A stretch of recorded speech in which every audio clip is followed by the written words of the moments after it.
Елиезер. За патот. За вистината. За животот.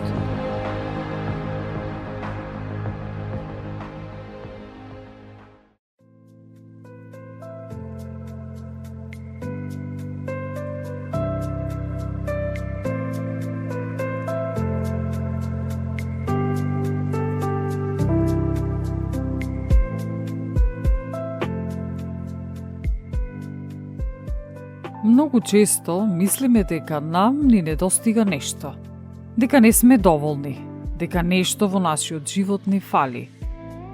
Подобро ќе беше доколку имавме повеќе таленти, за да направиме нешто значајно.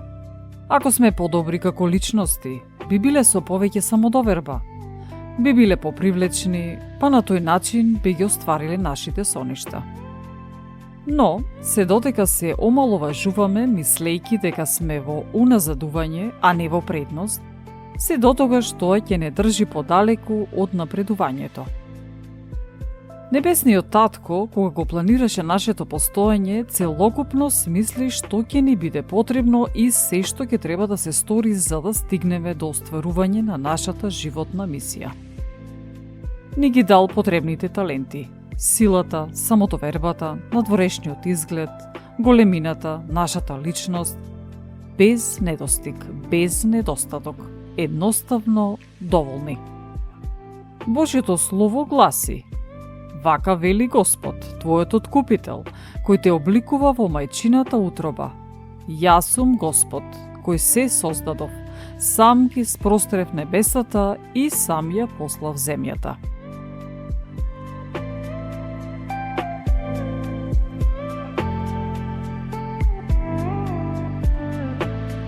Но животот ќе се обиде да не турне надолу. Мислите ќе ни шепта за се она што не сме. Дека не сме талентирани, привлечни, паметни, снаодливи како другите. Како другите членови од нашето семејство, колегите, пријателите. И тоа е во ред. Ние не ја трчаме нивната патека, туку нашата. Не постои основа за да се споредуваме.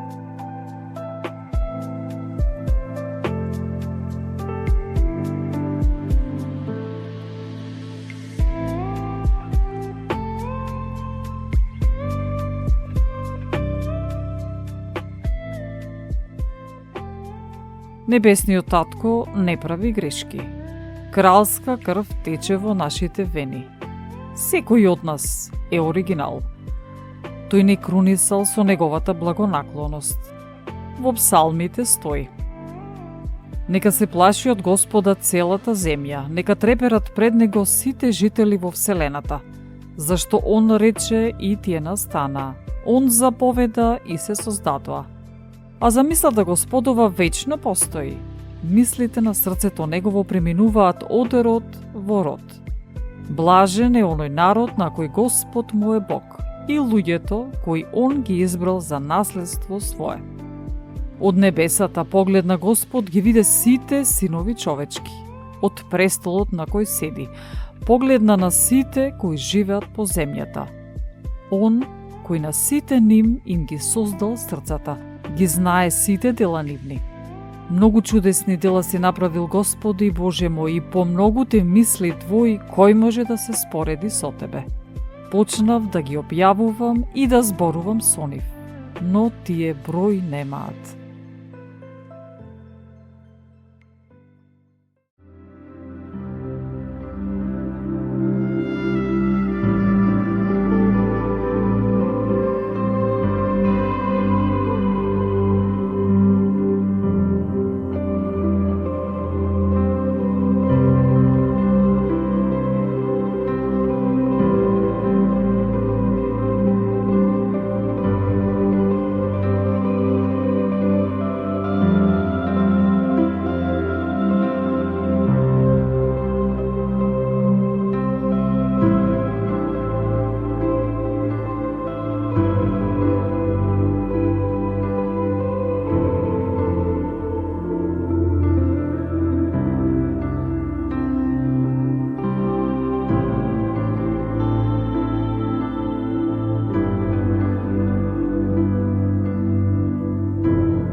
Многумина од нас посакуваат да бидат некој друг, да имаат нечiji талент, да имаат нечiji изглед, да имаат нечие богатство, статус.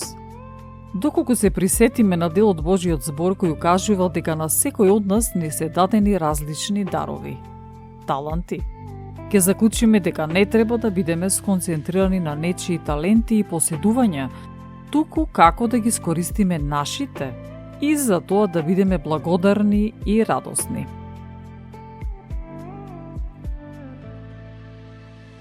Имено во Евангелие според Матеј 25 глава пишува: Зашто синот човечки ќе постапи како човек, кој тргнувајќи на пат ги повика слугите своји и им го предаде својот имот. И на едниот му даде 5 таланти, на другиот 2, на третиот 1, секому според силата негова, и веднаш замина. Оној што зеде 5 таланти, отиде ги употреби во работа и спечели други 5 таланти. Исто така и оној што зеде 2 таланта, спечели други 2. А оној што доби 1 талант, отиде и го закопа в земја и така го сокри среброто на својот господар. По долго време дојде господарот на тие слуги и им побара сметка. И кога пристапи оној што беше примил 5 таланти, донесе уште други 5 и рече: Господаре, ти ми предаде 5 таланти. Ете, сум спечелил други 5. Господарот му рече: Убаво, добар и верен слуго. Во малку си бил верен, над многу ќе те поставам. Влези во радоста на својот господар. Дојде исто така и оној што беше примил 2 таланта и рече: Господаре, ти ми предаде 2 таланта. Ете, со нив спечелив други 2. Господарот му рече: Убаво, добар и верен слуго. Во малку си бил верен, над многу ќе те поставам. Влези во радоста на својот господар. Пристигна и оној што беше зел 1 талант и рече: Господаре, те знаев дека си жесток човек. Жнееш каде што не си сеел и собираш каде што не си веел.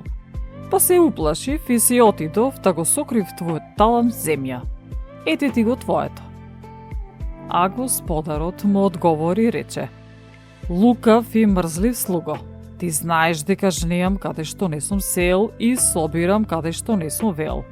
Затоа требаше моето сребро да го дадеш на трговците, па и јас кога дојдам ќе си го приберам своето со допивка. Земете го од него талантот и дајте му го на оној што има 10 таланти. Зашто секому што има ќе му се даде и преумножи, а оној што нема ќе му се одземе и она што го има. А лошиот слуга фрлете го во крајна темнина.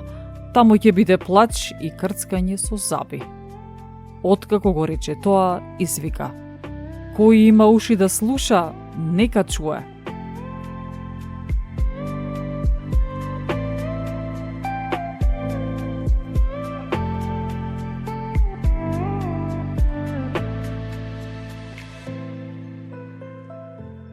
Доколку се обидуваме да бидеме како некој друг, ќе си направиме повеќе штета отколку добро.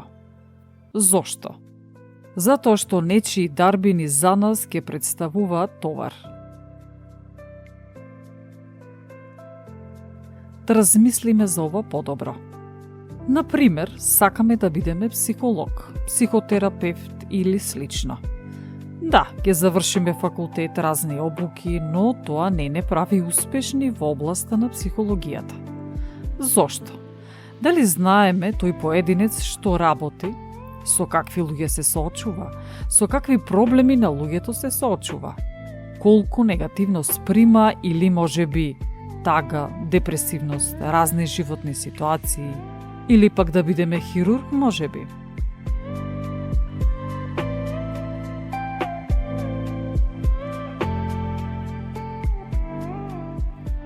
Модерното време ни наметна мислење дека треба да знаеме се, да бидеме се, а во тоа се не знаеме кои сме ние.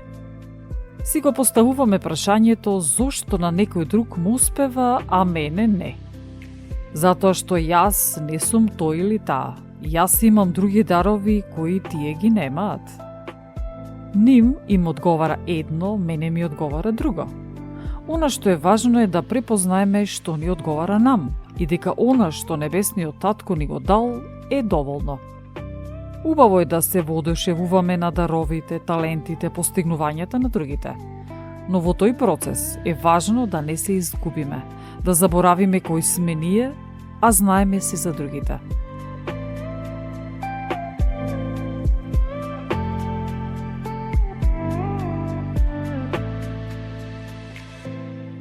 Доколку не препознаеме дека сме доволни, секогаш ќе бидеме зависни од мислењето на другите за да се чувствуваме добро, дека сме вредни и прифатени.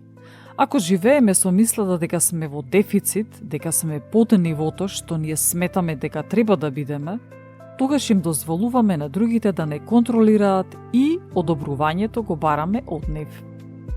Од друга страна, кога знаеме дека доволни сме самите по себе, тогаш нема да се потпираме на одобрувањето од другите луѓе. Туку одобрувањето го бараме и добиваме од нашиот небесен татко. Проблемот што се јавува кога се потпираме на другите луѓе е фактот дека луѓето се менуваат. Зарем не направи и луѓето кога го пречекува Исус во Ерусалим истото? Извикуваа: Осана во висините, благословен е кој иде во името Господово. Поставуваа палмини гранки, славеа за неговото доаѓање во градот. Но, 3 дена подоцна истите луѓе извикуваа: Распни го, распни го! Што значи? Доколку нашата вредност зависи од мислењето и поддршката од другите, што би правеле доколку тие луѓе се свртат против нас на некаков начин или не напуштат? Тогаш ќе заборавиме кои сме ние. И на тој начин им дозволуваме да го градат нашето себевреднување. А штом не живееме со менталитетот на недостиг или постоење на некој недостаток, тогаш тоа не влие на нашата самодоверба и во довербата во нашиот небесен татко.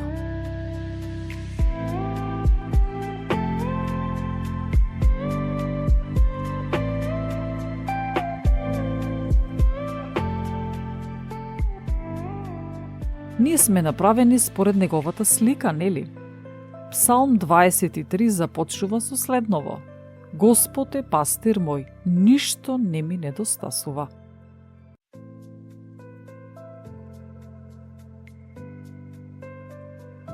На наше незадоволство има поединци кои ќе не сметаат како недоволни и ќе се однесуваат како тие да имаат повеќе или се попаметни. Народно кажано, посреќли. Но ние ја знаеме вистината дека Божјата благонаклоност е насочена кон нас. Како што укажува Божјиот збор: Господовиот благослов со себе носи радост, а не тага, и тој се прелива кај праведниците.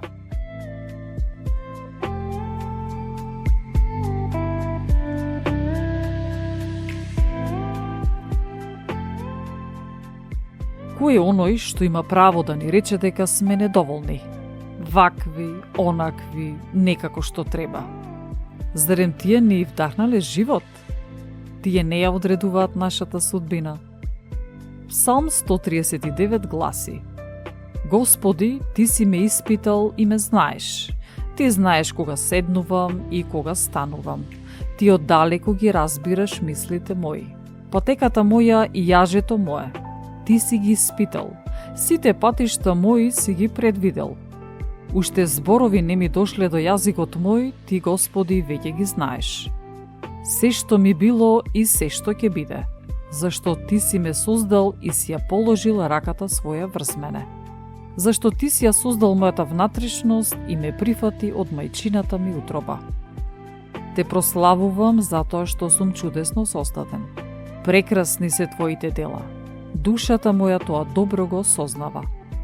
Ниту една моја коска не се сокри од тебе, што си ја создал тајно и природата моја во длабините на земјата. Твоите очи го видоа за родишот мој и во книгата твоја се е запишано за мене. Дури и деновите мои се забележани кога уште не постоеше ни еден.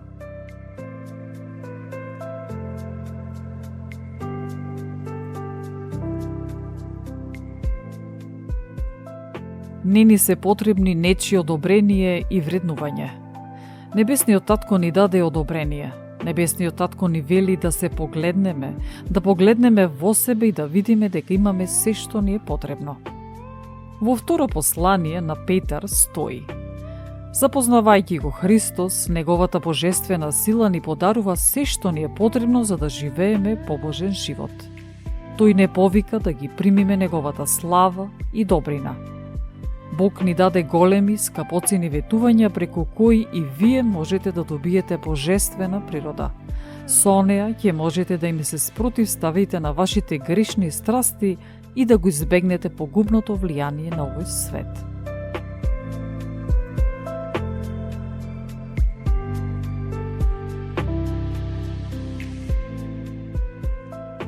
Кој е нашиот образец за себе? Каква слика имаме за себе? Каков пристап имаме кон себе? Имаме слика на недостиг и недостаток, или слика на доволност и исполнетост. Во второ послание до Коринтијаните пишува: а Господ е дух, а каде што е духот Господов, таму има слобода. Ние пак сите со откриено лице, гледајќи славата Господова, се преобразуваме во истиот лик, од слава во слава, како духот Господов.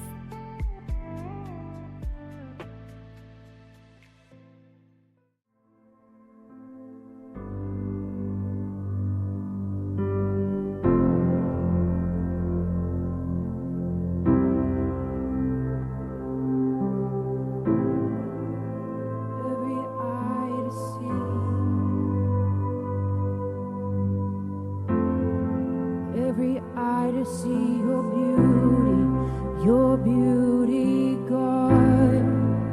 Every eye to see.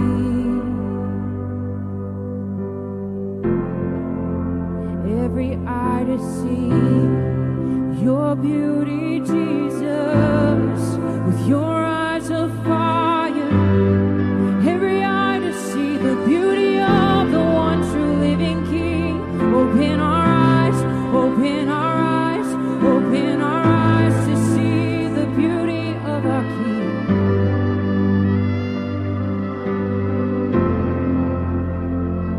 Beauty of our King.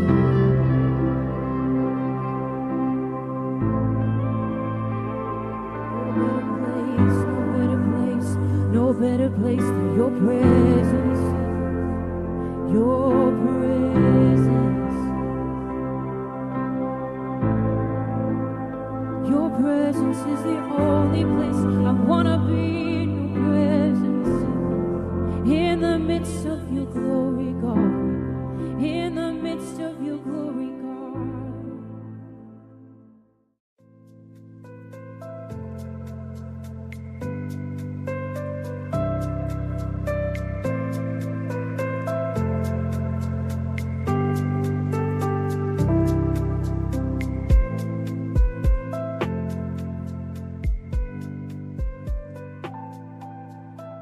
Небесниот татко секогаш ни укажува дека имаме нешто на дофат со кое можеме да започнеме.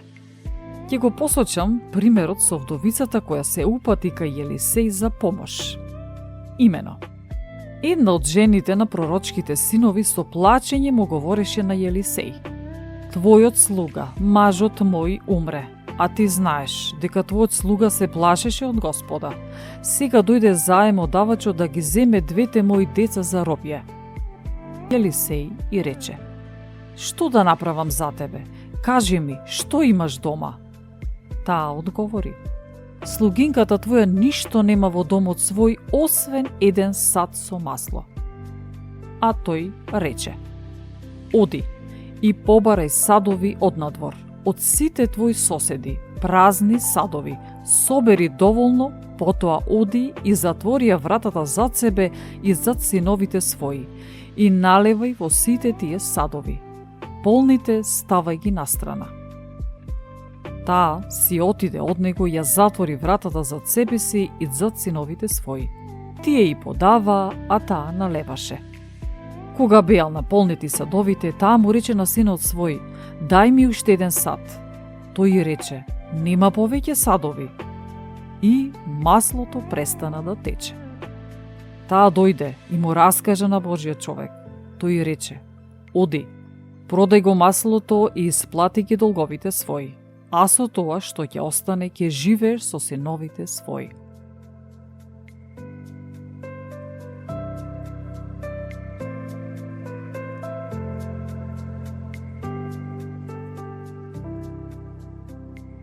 Врз основа на ова случка можеме да увидиме дека вдовицата не ја согледа вредноста што има дома.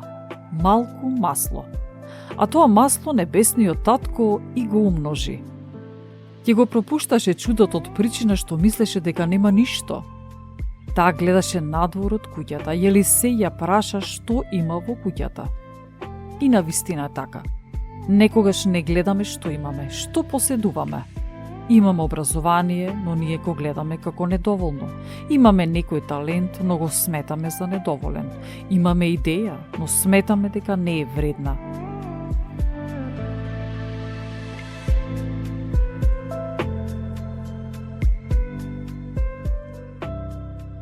Друг важен момент е тоа што вдовицата требаше да биде послушна и да го стори својот дел, иако изгледаше нелогично.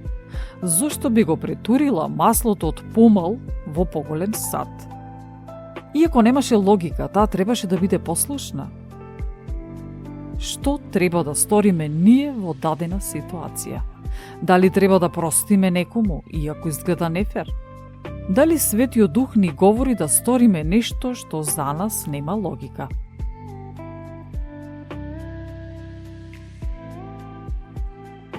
Еве уште еден сличен пример. Нааман, војсководецот на арамејскиот цар, беше голем човек пред господарот свој и почитуван, зашто преку него Господ им беше дал победа над арамејците. И тој човек беше одличен војник. Беше лепрозен. Еднаш арамејците излегоа во чети и заплени од израелската земја едно мало девојче, и тој служеше на Наамановата жена. Таа и рече на господарката своја: А да отидеше му од господар ке пророкот кој е во Самарија, тој ќе симнеше од него лепрата. Тогаш Нааман отиде и му го кажа тоа на господарот свој велејќи: Така и така вели девојчето што е од израелската земја. И арамејскиот цар му рече на Нааман: Стани, оди, јас пак ќе испратам писмо до израелскиот цар. Тој отиде, земајќи со себе 10 кикари сребро, 6000 шекели злато и 10 промени облека. И му го однесе на израелскиот цар писмото во кое се велеше: Заедно со ова писмо ете го испраќам кај тебе Нааман, мојот слуга, да ја симнеш од него лепрата негова. Израелскиот цар, откако го прочита писмото, ја раскина облеката своја и ја рече: Зар сум јас Бог да умртвувам и да оживувам, да испраќа кај мене да ја симнам од овој човек лепрата негова? Ете, знаете, сега и гледате дека тој бара повод за непријателство против мене. Кога Божиот човек Елисеј слушна дека израелскиот цар ја раскинал облеката своја, испрати да му речат на царот: Зошто ја раскина облеката своја? Нека дојде кај мене и нека познае дека има пророк во Израел. Дојде Нааман со коњите своји, со колите своји и застана пред влезот на Елисеевиот дом. Тогаш Елисеј го испрати кај него слугата свој да му каже: Оди, искапи се 7 пати во Јордан, и телото твое ќе се обнови и ќе бидеш чист. Се разгневи Нааман и си тргна велејќи: Ете, јас мислев дека тој ќе излезе, ќе застане, ќе го повика името на Господ својот Бог, ќе стави раката своја на местото и ќе симне лепрата. Зарем дамаските реки Аван и Парпар не се подобри од сите израелски води? Не можев ли да се искапам во нив и да се исчистам? Па се сврте и си отиде налутен. Му се доближија слугите негови и му рекоа велејќи: Татко, да ти кажеше пророкот да направиш нешто потешко, немаше ли да направиш? А камоли сега, кога ти рече само искапи се и ќе бидеш чист. Тој отиде и се потопи во Јордан 7 пати, според зборовите на Божиот човек. И телото му се обнови како тело на мало дете и се исчисти.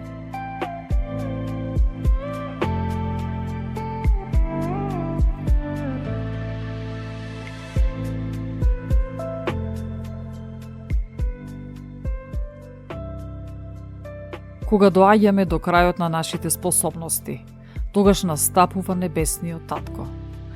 Знаеме за случката кога Исус Христос нахрани 5000 мажи плюс жени и деца. Кога ги запраша колку храна имаат, учениците одговорија дека имаат само 5 леба и 2 риби. Што имаме ние? Небесниот татко никогаш нема да не праша за она што го немаме. Ако побара од нас да направиме нешто што ние сметаме дека не можеме или дека не поседуваме знаење, тоа е затоа што тој веќе ни го дал, но ние не знаеме дека го имаме. Тој ќе го земе она што за нас е незначајно и ќе го направи величествено. Тој никогаш не создал нешто или некој што нема вредност и значење во себе. Затоа ѓаволот упорно работи на тоа да не убеди во тоа дека не сме доволни, дека немаме нешто вредно, дека другите имаат, ама ние не. Да не дозволиме тие лаги да застанат на патот на нашата судбина.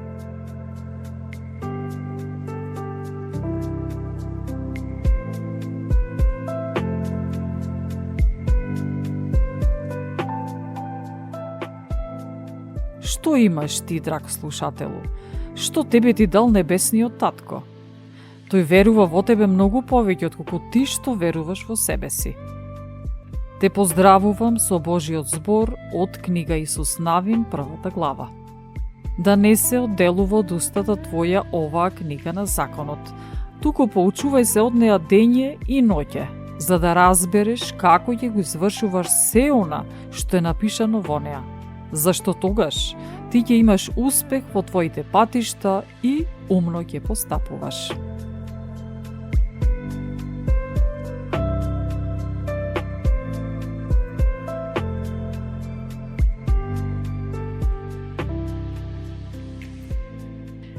Ја следевте емисијата Елиезер со Елена Ѓорѓиевска Костадиновиќ, под покровителство и во соработка со Господ Исус Христос и Светиот Дух.